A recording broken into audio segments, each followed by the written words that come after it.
How to change your Facebook name step by step. First, go to your Facebook app.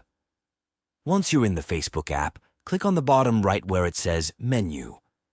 After clicking on the menu, scroll down and select Settings and Privacy. Then, click on Settings again. When you're on the Settings page, at the top you will see Account Center, where you can find personal details, password and security, etc. Click on See More in the Account Center. On the Account Center page, search for the option Profiles and click on it. After clicking on Profiles, you will be directed to the next page where you can see your profile and click on it. Once you click on your profile, you will see options such as Name, Username, Profile Pictures, and Avatar. To change your Facebook name, click on the Name option. Here, you can change your name as long as you haven't changed it in the last 60 days.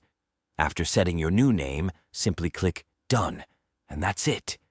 Your Facebook will have a new name from this day forward. If you encounter any trouble or have any questions, please do not hesitate to leave a comment, and I will get back to you as soon as possible.